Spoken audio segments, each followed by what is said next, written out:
Welcome once again to IT Nation Secure here in Orlando, Florida at the Gaylord Palms Resort. How was that?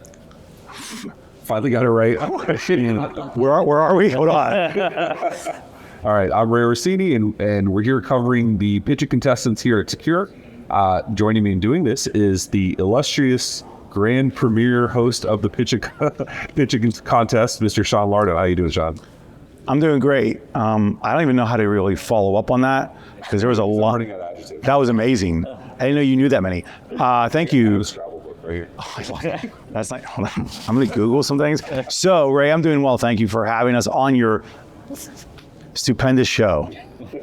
That's so well informed and so well prepared. I know, right? So we brought on one of our friends, the guest today. They are the first place winners of PitchIT from last year. Congratulations. This year, also head coaches this year for us. And I'm just going to get right into from AlertOps, Cam. Thanks for having me on, Sean. Great, appreciate it. Absolutely. Cam is probably one of your best interviews you'll get, by the way. So now the bar's been set. You have to be the best interview. No pressure. No pressure. So tell us, let's start with, what is AlertOps? What got you to first place last year? What did you do for MSPs? Absolutely. So AlertOps is an on-call solution, right? So we have a suite of functionality, on-call scheduling, escalations, and workflow management to essentially provide a single pane of glass for your alerting, as well as streamline notifications and automation with your BSA. Okay. So something happened, you wanted to get it out to everybody, you want to wake up the right people. AlertOps is your go-to. Exactly. Wake up the right people and make sure that not everybody's waking up at 2 a.m. for. As the person that doesn't want to get woken up, I appreciate that. Yeah. Thank you. That is just as important. So, Amen. John, you ran PitchIT last year. Yes. I'm going to ask you, what do you think was that thing that took AlertOps to the very top? That's a great question. So I even talked to the judges afterwards because I was trying to understand too, because one of the other competitors was the super sexy one that everybody thought was going to be. Yeah, you were very much the dark horse. Not that you didn't have a quality product, but Yeah. to be honest, my money was on a different vendor too. Exactly.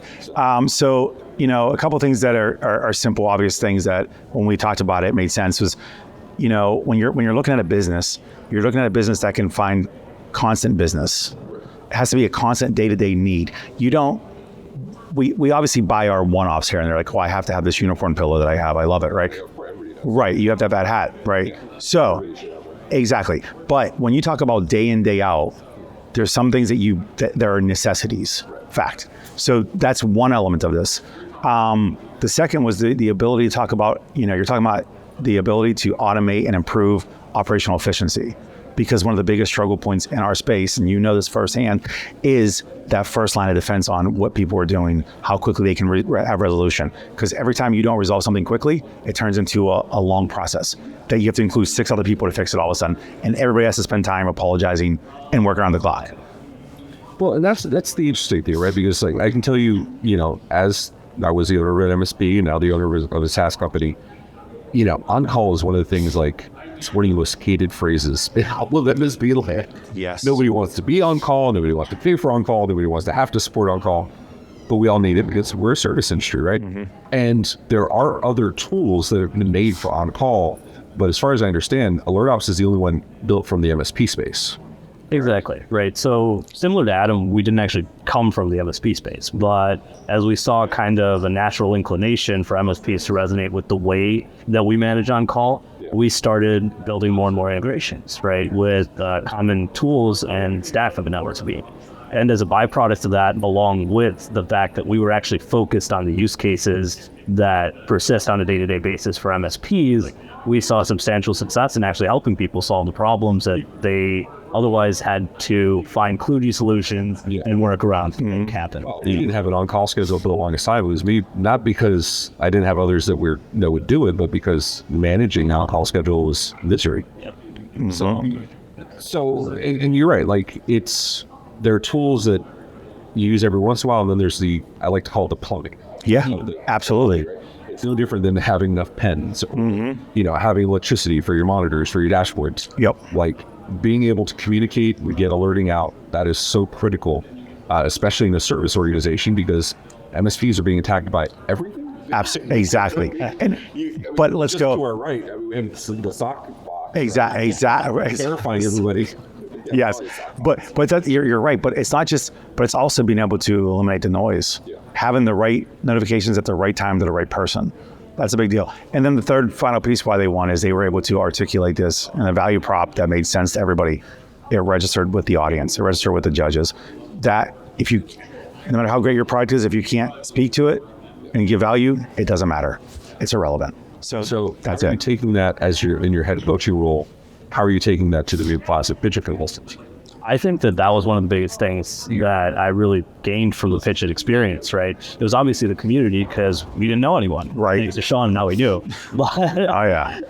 but outside of that, I'd say that it really was communication. So how we can effectively communicate the value on a day-to-day basis that MSP can gain from our product. And as a product guy myself, I have a tendency to nerd out on the tech. Yeah, right. we all do, right? So it was definitely difficult for me to learn to shut up and start talking about value rather than tech. Especially when you're talking to an audience that gets so excited about tech, Exactly. but that doesn't lead to a closed sale. It doesn't lead to problem solving. It's just nerding out. Exactly. So I think that's going to be one of the biggest focuses I have as a coach. I think Sean never thought I'd actually acknowledge that. I've been waiting for years for that. He's been in enough calls with me where we just start talking tech and he's like, his eyes glaze over. Well, it turns into, were we talking about us or something else? And then he looks at me and he's like, what part? And I'm like, I don't know. I don't know what part. So everyone's Yes. to get his attention. I say things like bourbon. Yes. Now, man. Right back up. Now I understand. You're speaking my language, right? He's so bilingual, by the way. I speak bourbon and whiskey. He does. I've seen him. And then some. No, and that's a factor. Like, it is important to be very concise, and that was what helped them. And what they're doing is a value add, period. And again, because I had to work with all the people we worked with, and if they don't fix the problems quickly, I'm making that hard phone call. Yeah. And I have to put things in check, or you have to, or whatever. And for every bad, McDonald's said this back in the day before social media existed, for every bad experience somebody has, they tell 5 to 10 people. Right. For every good experience, they tell nobody. That was before social media. So what is it now? A billion? I'm a TikTok influencer. I got 75,000 people watching me. You guys are horrible. Influencers here. Do we do? We do. Colombians only. I'll tell you about that. That'll be next year's pitching. Yes. We offer free rides over here. There you go. Citizenship. All right. Well, thank you very much for joining us. I appreciate it. I appreciate everything you do with the PitchIT conference, and I hope you have an awesome time here at IT Nation Security. Absolutely. Thank you both for having me on. Appreciate it.